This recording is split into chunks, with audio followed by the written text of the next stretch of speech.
Good morning. स्वागत है आपका माई ई गुरु चैनल पर। और सुबह के बज चुके हैं 5।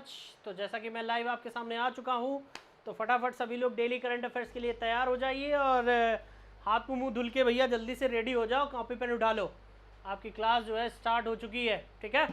तो जल्दी से फटाफट वीडियो शेयर मारो, अपने दोस्तों को भी मारो और अपना जो है खुद जो है पढ़ने के लिए मेरी तरह से बैठ जाओ। और क्लास जो है आपकी स्टार्ट होने जा रही है। तो आज की तारीख है 9 जून और आज के 9 जून के करंट अफेयर्स की हम बात करते हैं। आपके 9 जून के करंट अफेयर्स की हम शुरुआत करते हैं। तो सभी लोग जल्दी से जल्दी वीडियो को शेयर मार दीजिए, लाइक कर लीजिए। जो नए लोग हैं वो चैनल को सब्सक्राइब कर लें ताकि जो डेली करंट अफेयर का डोज है वो उन्हें जो है आपको मिल सके, ठीक है। तो रोज़ डेली सुबह मैं 5 बजे आपके सामने आता हूँ, ठीक है। मैं प्रवीण पांडे, आपका ई गुरु प्रवीण पांडे, आपका रोज डेली आपके सामने आता हूँ डेली करंट अफेयर्स की क्लास लेकर के, ठीक है। तो फटाफट जल्दी से सभी लोग लाइव आ जाएं और फटाफट जो है वीडियो को शेयर कर दें ताकि जो है आपके 9 जून के जो घटनाएं आपकी घटी हैं वो सारी करंट के रूप में आपको जो है मिल जाए, ठीक है। चलिए तो शुरू करते हैं आज के करंट अफेयर्स के पहले क्वेश्चन से हम इसकी शुरुआत करते हैं। और आपके सामने मैंने पहला क्वेश्चन आपके सामने लगा दिया है और पहला क्वेश्चन कह रहा है कि किस राज्य ने मेघ संदेश ऐप लॉन्च किया है, ठीक है। हाल ही में किस राज्य की सरकार ने आपके जो है मेघ ऐप जो है आपका ऐप एक लॉन्च किया है मेघ संदेश के नाम से, ठीक है। तो वो सरकार है कहाँ की?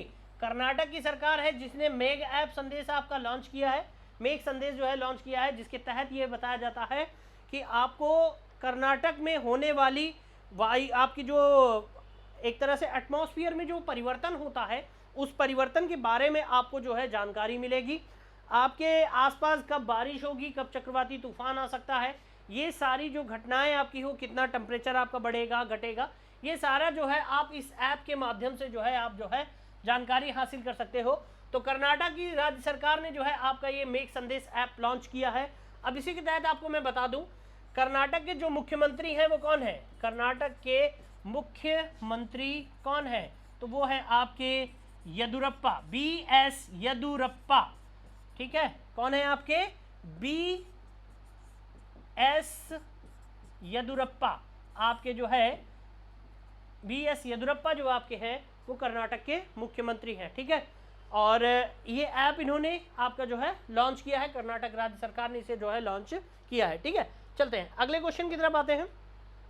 और अगला क्वेश्चन कह रहा है कि हाल ही में जारी कोविड प्रबंधन सूचकांक में शीर्ष पर कौन रहा है? देखिए टॉप पर कौन रहा है, अर्थात यहाँ पर ये मतलब है कहने का क्वेश्चन का कि किसने जो है कोविड के लिए प्रबंधन का कार्य यानी मैनेज करने का जो कार्य किया है वो कहाँ की सरकार ने किया है? तो वो राजस्थान की सरकार ने जो है इस पर बहुत ही अच्छा कार्य किया है।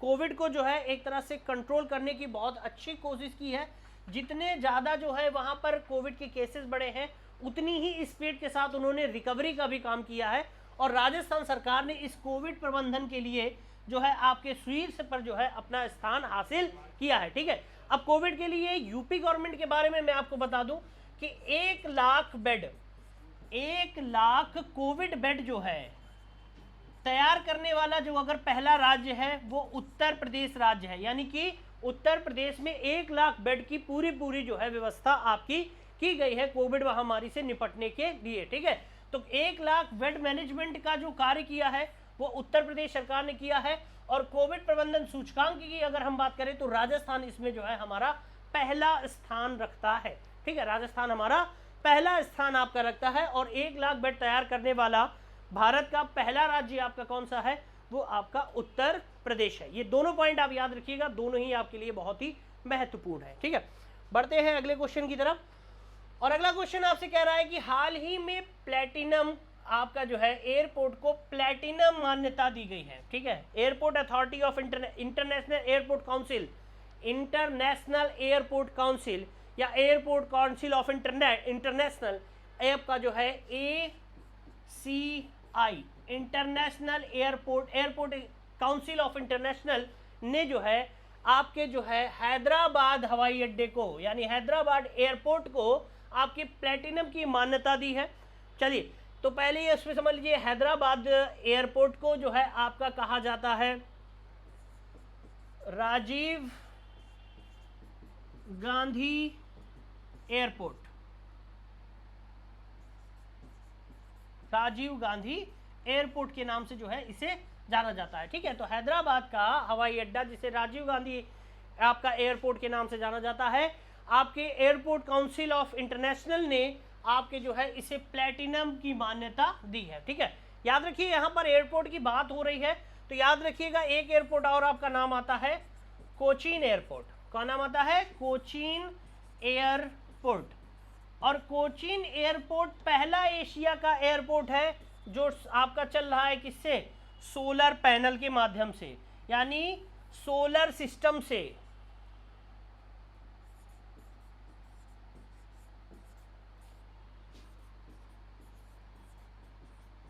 ठीक है, सोलर सिस्टम से चलने वाला पहला जो एयरपोर्ट है वो आपका कोचीन एयरपोर्ट है, माना जाता है।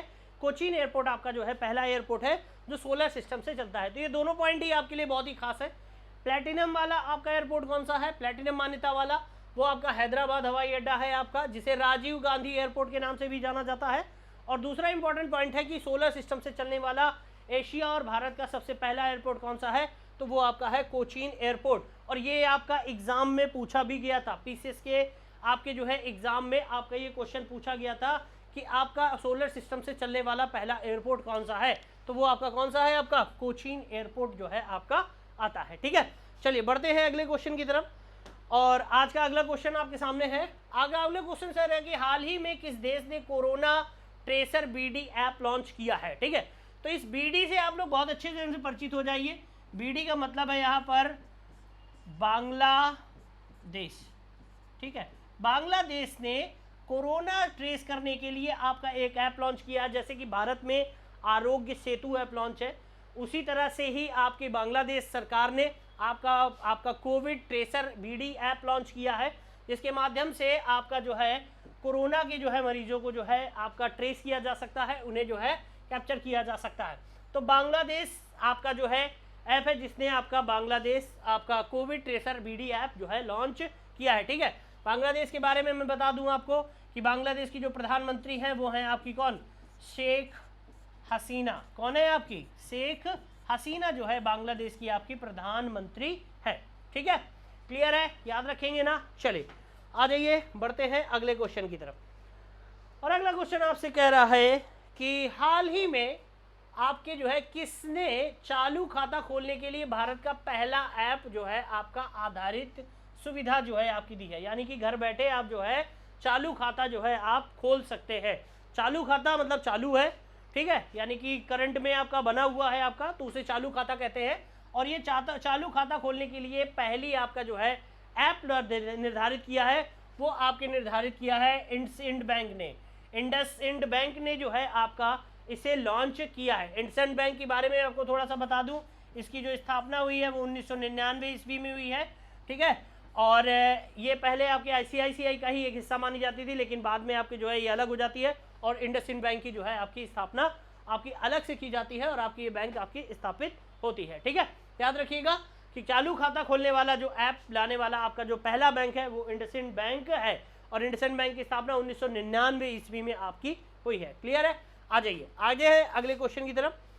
और अगला क्वेश्चन आपसे कह रहा है कि हाल ही में नेशनल फर्टिलाइजर लिमिटेड के अध्यक्ष और प्रबंध निदेशक नियुक्त किए गए हैं। यानी कि जो फर्टिलाइजर है आपका, जो इफ्को वगैरह आपकी जो खाद वगैरह आती है जो आपके किसानों के इस्तेमाल में आपकी प्रयोग की जाती है, तो वो फर्टिलाइजर यानी कि केमिकल जो आपका है उसके अध्यक्ष और प्रबंध निदेशक नियुक्त किए गए हैं वीरेंद्र नाथ दत्त। कौन नियुक्त किए गए हैं? वीरेंद्र नाथ दत्त को जो है फर्टिलाइजर का अध्यक्ष और निदेशक आपका नियुक्त किया गया है। ठीक है, याद रखेंगे ना सभी लोग? और जल्दी जल्दी सभी लोग मुंह धुल लीजिए, आप लोग बिल्कुल आ जाओ भाई लाइव सभी लोग, ताकि आपकी क्लास को और मजेदार और अच्छे ढंग से जो है बनाया जा सके। क्लियर है? आ जाओ भाई सभी लोग जल्दी से। ओके, आ जाते हैं अगले क्वेश्चन की तरफ।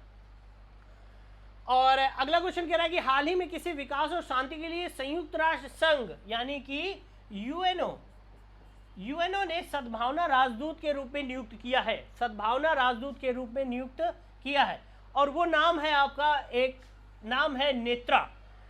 इनकी खास बात ये है, नेत्रा को ये सद्भावना राजदूत इसलिए नियुक्त किया गया है क्योंकि इनकी खास बात है, पहले तो ये समझ लो कि नेत्रा है कहाँ की, ये आपकी तमिलनाडु के मदुरई शहर की है। कहाँ की है? मदुरई शहर की हैं, ठीक है। तमिलनाडु में आपका पड़ता है मदुरई, तो मदुरई शहर की है आपकी। और इनके जो पिताजी हैं वो एक नाई हैं। कौन है? नाई है, बार्बर है, जो बाल काटने का काम करते हैं। इन्होंने इतना मतलब एक ऐसा कार्य किया है जिससे कि पूरे भारत को ही गर्व होना चाहिए, और एक मतलब लोगों को सीख दी है इन्होंने कि अगर अपना जो है दूसरों की हम पीड़ा को अच्छे ढंग से समझेंगे तभी हम अच्छे ढंग से कार्य कर पाएंगे।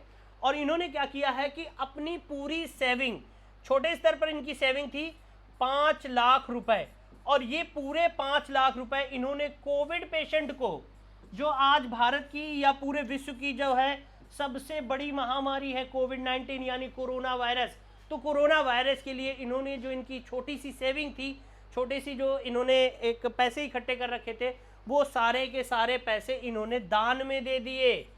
और अभी भी लगातार जो है लोगों की सेवा में कार्य कर रही हैं, ठीक है।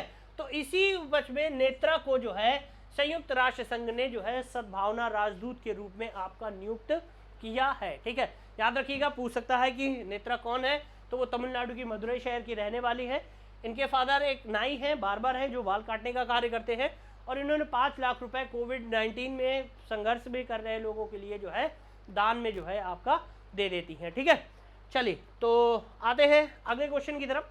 और अगला क्वेश्चन आपके सामने कह रहा है कि हाल ही में पीपीई किट पहनने वालों को पसीने से निजात दिलाने के लिए एक उपकरण सुमेरु पैक विकसित किया गया है, ठीक है।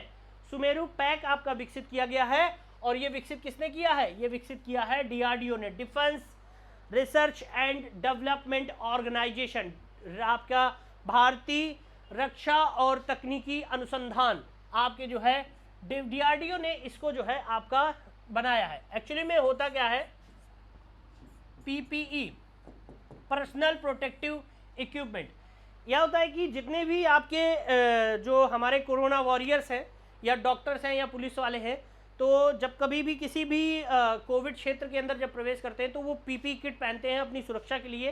तो जब ये पीपी किट चूँकि एक पॉलीथीन की बनी हुई होती है, आपकी एक विशेष पॉलीथीन की बनी होती है, तो ये पीपी किट क्या करती है कि जैसे ही हम इसे पहनते हैं तो ना अंदर हवा पास होती है, ना जो है आपका एयर पास हो पाती है ढंग से, तो पसीने की वजह से पूरी बॉडी में खुजली और इन्फेक्शन होने का खतरा बहुत ज़्यादा बढ़ जाता है। तो डीआरडीओ ने आपका सुमेरु पैक एक लॉन्च किया है, यानी कि इन्होंने क्या किया कि इस पीपी किट के अंदर एक 500 ग्राम का एक प्रकार का सिलेंडर इसमें फिट किया है। 500 ग्राम का एक सिलेंडर इसमें फिट किया है कि जिसके अंदर आपकी एयर भरी होगी, और वो एयर अंदर के जो पसीना होगा उसको पूरी तरह से क्या करती रहेगी, अब्जॉर्ब करती रहेगी, सुखाती रहेगी, ठीक है। तो ये जो सुमेरु ऐप आपका जो पैक है वो आपका संबंधित है किससे? पीपी किट से संबंधित है, यानी पीपी किट में अंदर जो पीपी किट पहने हुए हैं उसको अंदर से पसीने और इन्फेक्शन से सुरक्षा पहुंचाने के लिए जो है आपका इसका प्रयोग किया है, ठीक है। तो डीआरडीओ के बारे में बता दूं, इसकी स्थापना जो हुई है वो 1958 ईस्वी को हुई है। हेडक्वार्टर इसका कहाँ पर है? हेडक्वार्टर है इसका दिल्ली में, हेडक्वार्टर इसका दिल्ली में है। और आपके जो डीआरडीओ के आपके निदेशक हैं, डीआरडीओ के निदेशक जो आपके हैं वो कौन है? आपके डॉक्टर सतीश रेड्डी, डॉक्टर जी सतीश रेड्डी आपके इसके जो है निदेशक है, ठीक है। याद रखिएगा, पूछ सकता है आपसे एग्जाम में। डीआरडीओ स्थापना 1958 ईस्वी में, दिल्ली इसका हेडक्वार्टर है, निदेशक इसके डॉक्टर जी सतीश रेड्डी है, ठीक है। और सुमेरु पैक याद रखेंगे, सुमेरु पैक है आपके पीपी किट में लगा हुआ एक प्रकार का सिलेंडर जो अंदर से ऑब्जॉर्ब करके आपके इन्फेक्शन से लोगों को क्या कर सकता है? आपकी मदद कर सकता है, ठीक है। आ जाइए अगले क्वेश्चन की तरफ आते हैं। और अगला क्वेश्चन आपसे कह रहा है कि निम्नलिखित में से औपचारिक रूप से लोकतांत्रिक पार्टी से अमेरिकी राष्ट्रपति पद के लिए, ठीक है, लोकतांत्रिक पार्टी अमेरिकी राष्ट्रपति पद के लिए जो है आपका नया उम्मीदवार बनाया गया है, ठीक है।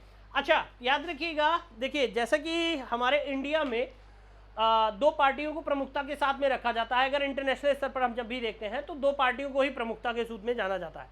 एक आपका है अलायंस, जिसे एनडीए अलायंस कहते हैं, और दूसरा आपका है जिसे आपका यूपीए अलायंस कहते हैं। नेशनल डेमोक्रेटिक अलायंस यानी एनडीए, वर्तमान में आपकी एनडीए की सरकार चल रही है और प्रधानमंत्री नरेंद्र मोदी आपके जो है एनडीए से बिलोंग करते हैं। और इस एनडीए ग्रुप की सबसे प्रमुख पार्टी जो आपकी है वो है आपकी बीजेपी, ठीक है, भारतीय जनता पार्टी। ठीक उसी प्रकार से दूसरी आपकी जो पार्टी है, इंपॉर्टेंट पार्टी आपकी आती है, वो पार्टी है आपकी यूपीए, यूनियन प्रोग्रेसिव अलायंस, जिसकी प्रमुख पार्टी है आपकी कांग्रेस पार्टी। ठीक है, राहुल गांधी जिसको आपके, या राहुल गांधी तो नहीं कह सकते, इन आपकी जो इस समय सोनिया गांधी है जो इसको लीड करने का कार्य कर रही है। ठीक है, तो यूपीए को इस समय आपके लीड कर रही हैं आपकी सोनिया गांधी, और आपके जो एनडीए को लीड कर रहे हैं वो आपके नरेंद्र मोदी जी लीड कर रहे हैं। ठीक है, उसी प्रकार से आपके अमेरिका में दो पार्टियां हैं, एक आपकी है नेशनल डेमोक्रेटिक पार्टी, जिसे आपका क्या कहते हैं, लोकतांत्रिक पार्टी, और वर्तमान में इस समय जिसकी सरकार चल रही है अमेरिका में डोनाल्ड ट्रंप की, जिसे रिपब्लिकन पार्टी के नाम से जाना जाता है। ठीक है, तो दो पार्टियां हैं, नेशनल डेमोक्रेटिक पार्टी और नेशनल रिपब्लिकन पार्टी, ये दो पार्टियां हैं आपके अमेरिका में। ठीक है, तो उसी में चूंकि अमेरिका में जो राष्ट्रपति का कार्यकाल होता है वो आपका जो है 4 साल के लिए होता है, तो 4 साल का कार्यकाल आपके जो है डोनाल्ड ट्रंप पूरा कर रहे हैं। अब आपके राष्ट्रपति के लिए चुनाव किया जाएगा, तो राष्ट्रपति के चुनाव के लिए चूंकि आपका अमेरिका का रूल है कि जब कोई एक बार राष्ट्रपति बन जाता है तो वो केवल 2 बार के लिए जो है आपका राष्ट्रपति, यानी 8 साल के लिए जो है आपका राष्ट्रपति के पद के लिए नियुक्त हो सकता है। तो चूंकि अगला कार्यकाल जो आपका चलेगा वो डोनाल्ड ट्रंप का आपका आएगा अगर इलेक्शन जीत जाते हैं तो अब 4 साल बाद दोबारा वोटिंग होने वाली है। तो डेमोक्रेटिक पार्टी ने आपके जो है अपना राष्ट्रपति पद का उम्मीदवार घोषित कर दिया है, और वो घोषित किया है किसे, जो बिडेन को जो है आपका जो है राष्ट्रपति पद का जो है उम्मीदवार आपका बनाया है। ठीक है, हालांकि जो बिडेन है वो आपके फॉर्मर प्रेसिडेंट जो थे आपके, जिनका नाम क्या था, बराक ओबामा, तो बराक ओबामा के ये उपराष्ट्रपति थे। जो बिडेन जो थे आपके, जब डेमोक्रेटिक पार्टी के जो आपके थे बराक ओबामा, वो आपके जो है राष्ट्रपति के रूप में जब नियुक्त थे, तो वो आपके जो बिडेन जो थे वो एक उपराष्ट्रपति के रूप में कार्य कर रहे थे। अब चूंकि बराक ओबामा का कार्यकाल पूरा हो चुका है, अब वो दोबारा राष्ट्रपति का पद नहीं लड़ सकते हैं, इसीलिए जो बिडेन को राष्ट्रपति पद के लिए जो है आपका उम्मीदवार के रूप में लोकतांत्रिक पार्टी ने जो है, यानी कि आपकी जो डेमोक्रेटिक पार्टी है उन्होंने जो है आपका उतारा है। ठीक है, और रिपब्लिकन पार्टी से जैसा कि हमारे डोनाल्ड ट्रंप है वो आपके उम्मीदवार रहेंगे। ठीक है, आपके इलेक्शन होगा, अब इलेक्शन मज़ेदार होगा, नवंबर में इलेक्शन होने हैं, देखिए आगे क्या होता है इसमें और क्या तैयारियां जो है आपके डोनाल्ड ट्रंप, आपकी जो बिडेन और आपके जो है डोनाल्ड ट्रंप के बीच में जो है आपका देखने को मिलेगा। ठीक है, हाँ, एक इंपॉर्टेंट पॉइंट मैं आपको और बता दूं कि वर्तमान में, बहुत ही इंपॉर्टेंट पॉइंट है ये आपका, कि वर्तमान में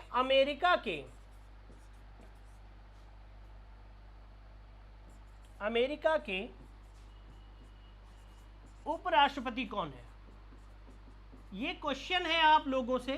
ठीक है, और नेक्स्ट करंट की क्लास में इस क्वेश्चन का मैं आंसर आपसे चाहूँगा, तो आप मुझे कमेंट बॉक्स पे कमेंट करके मुझे ज़रूर बताइएगा कि वर्तमान में अमेरिका के उपराष्ट्रपति आपके कौन है।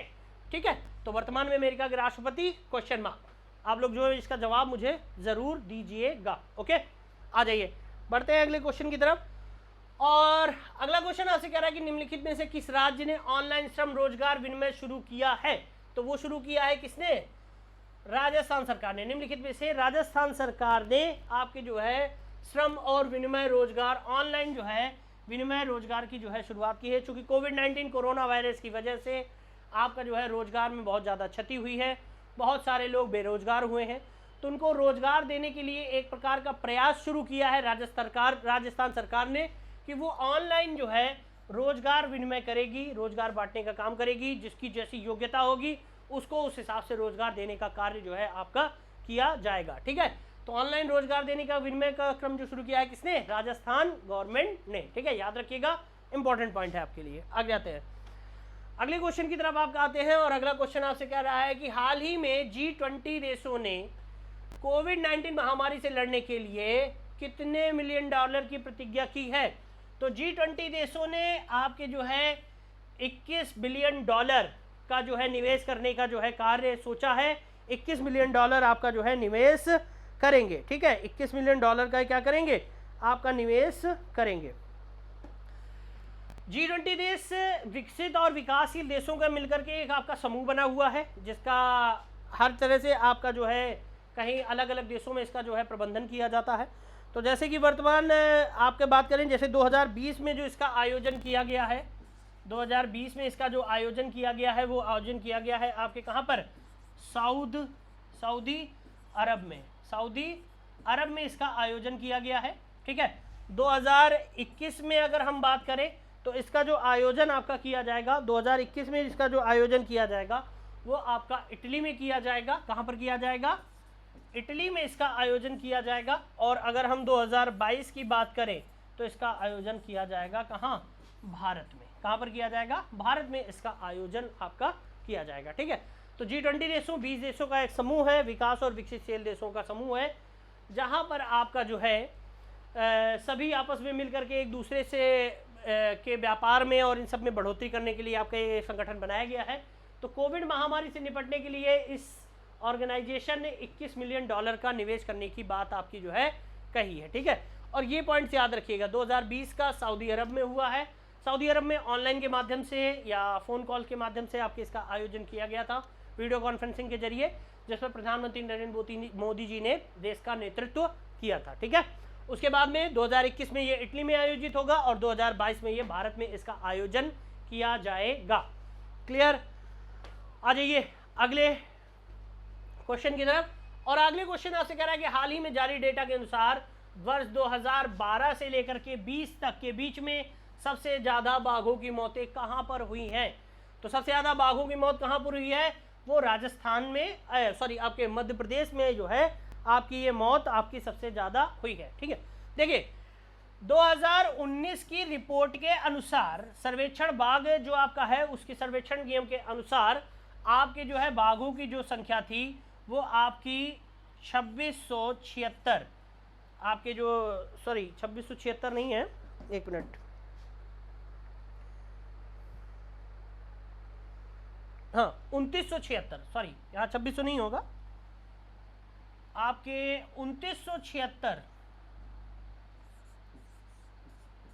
2976 बाघों की गणना की गई थी, जिसमें मध्य प्रदेश में आपके 750 बाघ थे। कितने थे आपके? 750 बाघ जो थे आपके वो मध्य प्रदेश में आपके बताए गए थे। और इन 8 सालों में अब तक आपके 173 बाघों की मृत्यु हो चुकी है, जो शिकार के रूप में, शिकारियों के रूप में जो है आपके थे और शिकार इनका हुआ है। और जो 750 बाघों की मौत हो चुकी है, जिसमें 173 बाघ सिर्फ आपके कहाँ के हैं? एमपी के हैं। ठीक है, और एमपी में बाघों की संख्या जो बताई गई है वो 526 बताई गई है। कितनी बताई गई है? 526 आपकी बताई गई है। तो एक मोटा मोटी आप आंकड़ा याद रखिएगा, क्योंकि ये आपसे पूछ सकता है। ठीक है, तो याद रखिएगा 2012 से लेकर के 2020 तक 750 बाघों की मृत्यु हो चुकी है, जिसमें 173 बाघ सिर्फ आपके एमपी के हैं। टाइगर प्रोजेक्ट के आंकड़ों के अनुसार भारत में पूरे बाघों की संख्या या विश्व में सबसे अधिक बाघों की संख्या 2976 आपके भारत में है, जिसमें केवल और सबसे ज़्यादा जो बाघ हैं आपके वो एमपी में हैं, आपके 526 बाघ। इसके बाद में आपके महाराष्ट्र में आते हैं और उसके बाद में आपके कर्नाटक में आते हैं। तो ये 3 क्षेत्र हैं, महाराष्ट्र, कर्नाटक और एमपी। एमपी में सबसे ज़्यादा, फिर महाराष्ट्र में और फिर आपके कर्नाटक में है। ठीक है, तो याद रखिएगा। अब इसी में एक पॉइंट और आपका आता है कि 1973 ईस्वी में आपके जो है भारत में टाइगर प्रोजेक्ट की शुरुआत की गई थी। क्या शुरुआत की गई थी आपके? Tiger reserve project, tiger project की आपकी जो है भारत में शुरुआत की गई थी। ठीक है, तो ये कई बार क्वेश्चन एग्जाम में पूछा गया है। 1973 में 73 में आपका टाइगर प्रोजेक्ट आपका शुरू किया गया था। ठीक है, जिससे टाइगर को संरक्षण प्रदान करने का कार्य आपका किया जाता है। ठीक है, तो याद रखेंगे टाइगर प्रोजेक्ट 1973। चलिए अगले क्वेश्चन की तरफ अगले क्वेश्चन की तरफ आपका आते हैं। और अगला क्वेश्चन है, कह रहे हैं कि हाल ही में खाद्य सुरक्षा दिवस आपका कब मनाया गया? ठीक है, हाल ही में खाद्य सुरक्षा दिवस आपका कब मनाया गया? तो वो मनाया गया है आपका कब? 7 जून को जो है आपका खाद्य सुरक्षा वर्ल्ड फूड सेफ्टी डे के रूप में आपका जो है मनाया गया है। ठीक है, और ये मनाया है आपके FAO यानी कि फूड आपका और एग्रीकल्चर ऑर्गेनाइजेशन, फूड आपका ऑर्गेनाइजेशन ने और प्लस आपके यूनाइटेड नेशन ऑर्गेनाइजेशन ने साथ में मिल करके आपके जो है आपका खाद्य सुरक्षा दिवस के मनाया गया है। ठीक है, विश्व खाद्य सुरक्षा दिवस आपका मनाया। इसी के साथ एक क्वेश्चन आपसे और पूछ सकता है कि खाद्य दिवस कब मनाया जाता है? आपसे क्वेश्चन पूछ सकता है कि खाद्य दिवस कब मनाया जाता है? खाद्य दिवस, ये खाद्य सुरक्षा दिवस है और ये खाद्य दिवस है, तो ये आपका मनाया जाता है 16 अक्टूबर को। क्यों 16 अक्टूबर को मनाया जाता है? क्योंकि वर्ल्ड फूड ऑर्गेनाइजेशन की जो स्थापना हुई थी वो स्थापना हुई थी 16 अक्टूबर 1945 ईस्वी को, और इसीलिए जो है आपके खाद्य दिवस के रूप में जो मनाया जाता है वो आपके जो है 16 अक्टूबर को मनाया जाता है। ठीक है, तो दोनों पॉइंट याद रखिएगा। खाद्य सुरक्षा दिवस है आपका 7 जून, जो आपके इन दोनों ऑर्गेनाइजेशन ने आपस में साथ में मिलकर के बनाया है। और अगर बात करें खाद्य दिवस की तो 16 अक्टूबर 1945 को खाद्य आपके जो है विश्व खाद्य सुरक्षा अधिनियम की स्थापना हुई थी, इसीलिए जो है आपका खाद्य दिवस जो है आपका मनाया जाता है। ठीक है, याद रखेंगे, क्लियर है। तो अगला पॉइंट आते हैं, अगले क्वेश्चन की आते हैं। अगला क्वेश्चन आपसे कह रहा है कि हाल ही में रिचर्ड डॉकिंग अवार्ड आपका जो है जीतने वाला भारतीय कौन है? तो वो नाम है आपका भारत के मशहूर आपके कह सकते हो कि राइटर आपके जावेद अख्तर को जो है ये पुरस्कार दिया गया है, जिन्होंने आपके कई सारे धार्मिक मामलों में हिस्सा लेकर के सीसीए के विरोध में और इन सब की चीज़ों में आपके आकर के एक धार्मिक और आपका जो है वो किया था, इसीलिए रिचर्ड डॉकिंग अवार्ड जो है इन्हें प्रदान किया गया है। ठीक है, तो इस हाल ही में रिचर्ड डॉकिंग अवार्ड के जीतने वाले कौन है? आपके जावेद अख्तर। ठीक है, तो आज के ये हमारे इंपॉर्टेंट क्वेश्चन थे, सुबह के क्वेश्चन है। सभी लोग वीडियो को ध्यान से देखिएगा, क्वेश्चंस को राइट अप कर लीजिएगा, लिख लीजिएगा, ताकि ये आपके एक याद मेमोरी में बना रहे आपको, और वीडियो को देखते रहिएगा ताकि आपको और भी बहुत सारी जानकारी आपको मिलती रहे। ठीक है, तो मिलते हैं शाम की क्लास में आपसे। आपकी जीएस की क्लास आपकी शुरू होगी, तब तक के लिए मेरे इस वीडियो को शेयर कर दीजिएगा, चैनल अगर अच्छा लग रहा हो तो सब्सक्राइब कर लीजिएगा और वीडियो को लाइक कर दीजिएगा। ठीक है, तो मिलते हैं आपसे आगे के दिन, तब तक के लिए गुड डे, आप लोग अपना ख्याल रखिएगा। जय हिंद।